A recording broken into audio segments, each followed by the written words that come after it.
ब्रह्मा पे झपटी और शंकर पे झपटी।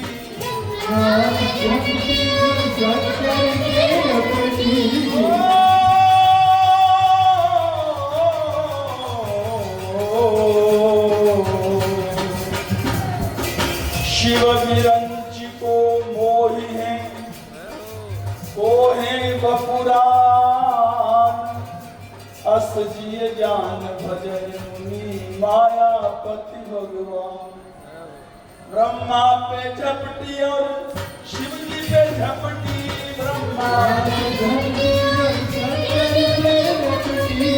नारद जी को सभा दी चिपट की। नारद जी को सभा दी चिपट की। चेत करो बाबा, ओ बाबा चेत करो बाबा, मिलैया मारे मट्टी की। चेत करो बाबा, चेत करो बाबा।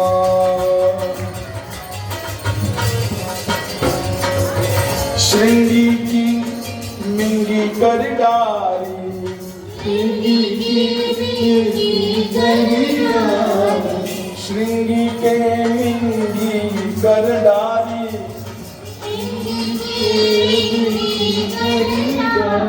श्रृंगी ऋषि व्यास जी महाराज के शिष्य थे। व्यास जी महाराज जब भागवत जी की रचना कर रहे थे तो श्रृंगी ऋषि को कहा कि तुम थोड़ा इसको देख लिया करो, कहीं कोई शब्द में इधर उधर थोड़ा उलटफेर हो जाए, कोई कहीं त्रुटि हो तो उसको हमें बता दिया करो। तो उसमें एक श्लोक आता है, हमें श्लोक याद नहीं, पर भाव यह है कि साधक को कभी भी अपनी माँ हो चाहे बहन हो, एकांत में उसके आसन पे नहीं बैठना चाहिए, चाहे अपनी सगी बहन क्यों। बाबा महाराज बोल रहे इसको नहीं तो मर्यादा बिगड़ने का डर तो है ही, क्योंकि स्त्री शरीर ही ऐसा है। तो श्रृंगी ऋषि को लगा कि गुरुजी ने थोड़ा गलत लिख दिया, ऐसा कैसे हो सकता है, माँ बहन बेटी इनके साथ बैठने में क्या है। उन्होंने लिखा था एकांत में नहीं बैठना चाहिए। तो एक दिन क्या हुआ, उन्होंने उसमें निशान लगे थे श्लोक में, तो गुरुजी समझ गए इसके मन में थोड़ा सा संशय है। तो एक दिन ऐसी लीला करी व्यास जी, तो भगवान ही है, सुंदर स्त्री का युवती का रूप बनाया और जंगल में कुटिया थी, श्रृंगी ऋषि की भजन करते थे और बड़ी घटाएं आई, बरसात होने लगी और वो स्त्री भीगने लगी बाहर, जो युवती थी।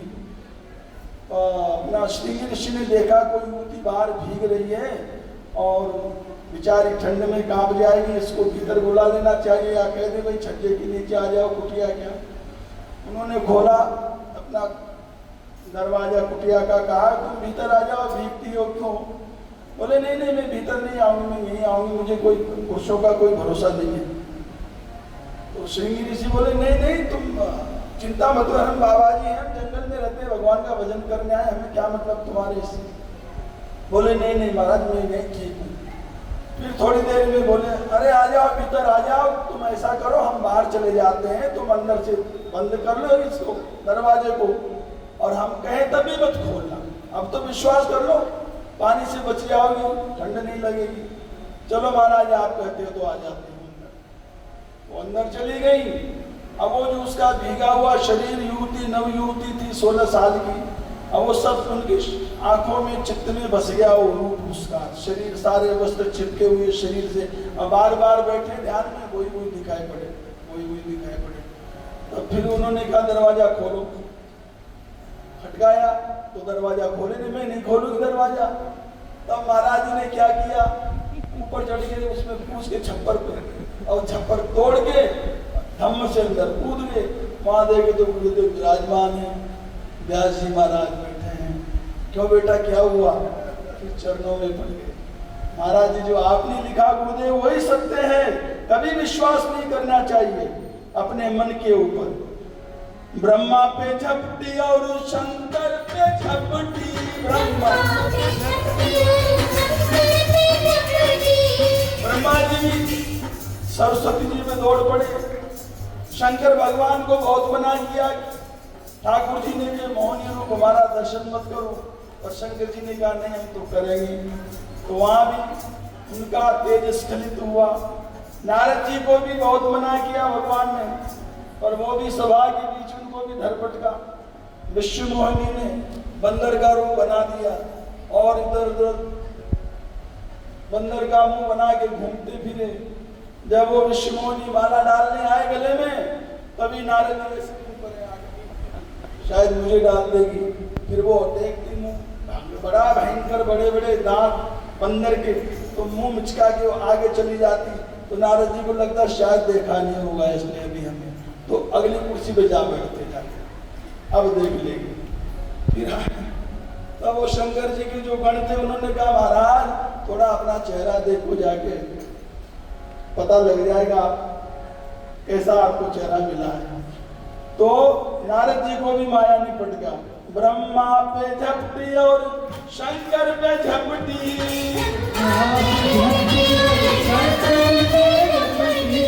नारद जी को सभा बीच पटकी।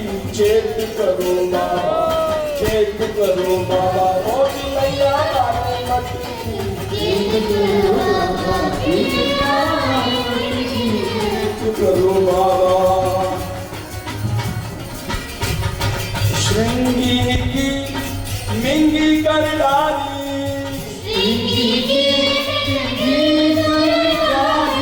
और श्रृंगी ऋषि का तो सुन लिया। और दुर्वासा जी महाराज, दुर्वासा जी का भी एक बार विवाह हुआ था। तो दुर्वासा जी तो बड़े क्रोधी हैं, तो ऋषि का हमें पता नाम याद नहीं है, और उनकी जो धर्म पत्नी थी उनका भी नाम याद नहीं। पर जब ऋषि ने उनका विवाह किया, कुछ और नाम हो, तो दुर्वासा जी का जो विवाह हुआ, तो ऋषि ने कहा महाराज आप क्रोध बहुत करते हो, तो मेरी बेटी पे थोड़ी दया रखना, क्रोध मत करना। दुर्वासा जी ने कहा इसके 100 अपराध क्षमा कर दूंगा मैं। ठीक है, इतने अपराध तो नहीं करेगी, पर वो अपराध उनके बढ़ते गए, और जिस दिन 100 पूरे हुए, नारद दुर्वासा जी ने कहा है उसको जला के राख कर दिया। तब वो जो सुसर्जित है इनके दुर्वासा जी ने, उन्होंने कहा तुमने मेरी बेटी को बिना अपराध के क्षमा हो जला के भस्म कर दिया, मैं भी तुम्हें श्राप देता हूँ, जैसे तुमने मेरी बेटी को जलाया है वैसे ही तुम्हें भी जलना पड़ेगा। तब दुर्वासा जी को भी अम्बरीश जी का अपराध लगा, और साल भर तक चक्र भगवान ने उनको भी खूब जलाया, 1 साल तक। तो सब क्या था, ये भगवान की माया थी। श्रृंगी की मिंगी कर डाली,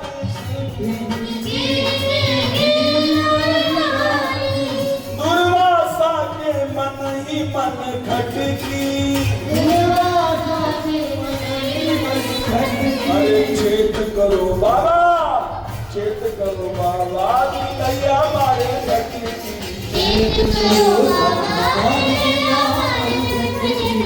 ज्ञानी पे झपटी और ध्यानी पे झपटी, किसी को छोड़ा नहीं माया ने। भगवान ने कहा मम माया दुरत्या, ये मेरी कृपा के बिना कोई इससे पार नहीं जा सकता। चाहे कोई कितना बड़ा ज्ञानी ध्यानी बनता रहे, पर बिना भगवान की कृपा के माया को कोई जीत नहीं सकता। ज्ञानी पे झपटी और ध्यानी पे झपटी, और पंडित जी के पुराण ले सटकी, पंडित जी के पुराण ले सटकी। पंडित जी बेचारे रात दिन भागवत करते हैं, पर ध्यान सब वही रहता है, कितना पैसा चढ़ा, आज रुक्मिणी विवाह है, कल सुखदेव पूजन है, फलाना फलाना, वो सब पहले ही ठहरा लिया जाता है। 1 लाख 2 लाख सब धंधा होता है भागवत जी का। तो है तो भागवत जी तो भवसागर पार कराने वाले, भगवत प्रेम देने वाले हैं, पर पंडित जी को केवल टकाई मिलेगा और कुछ नहीं मिलेगा। ज्ञानी पे झपटी और ध्यानी पे झपटी,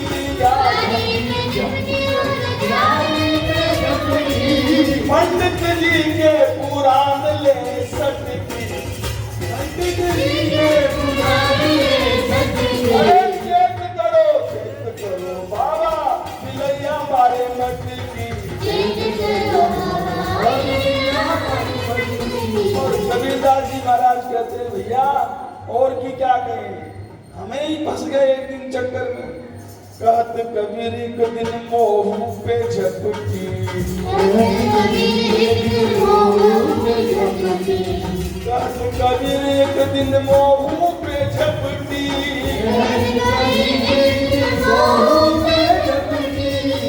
काशी में भजन करते थे कबीरदास जी महाराज, काशी में विराजते थे।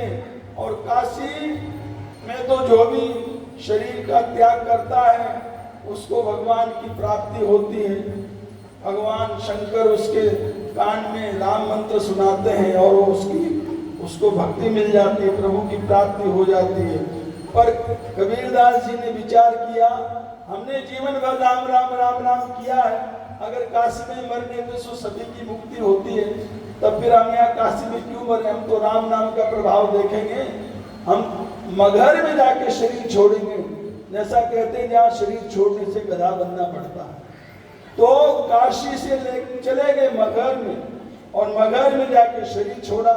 वो तो भगवत स्वरूप ही थे कबीरदास जी महाराज, तो उनका तो शरीर सब कुछ में परिवर्तित हो गया, पर माया उनको काशी से मगहर तो ले गई। कहत कबीर एक दिन मोह पे झपटी, काशी से लेके मगहर चिपटकी। चेत करो बाबा, चेत करो बाबा बिलैया मारे मटकी।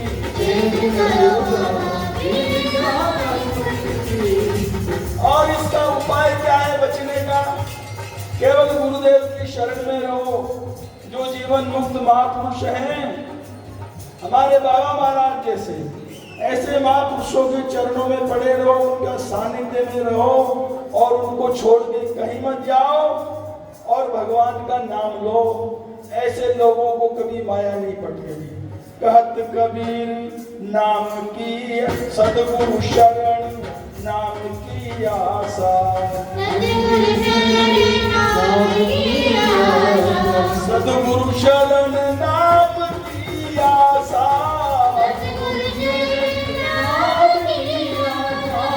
और बहुत से लोग यहाँ रहते हैं पर उनकी शरणागति नहीं होती महापुरुषों में, वो अपने आप ऐसे रहते हैं, बस बिना टिकट डोलते रहते हैं, न उनको उनके सानिध्य में रहते हैं, न वो उनकी आज्ञा पालन करते हैं, न वो सेवा करते हैं।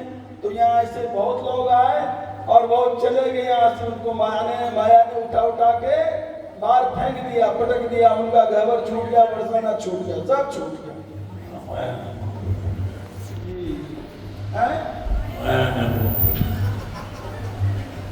आपको नहीं पटका माया। सद्गुरु शरण नाम की आशा,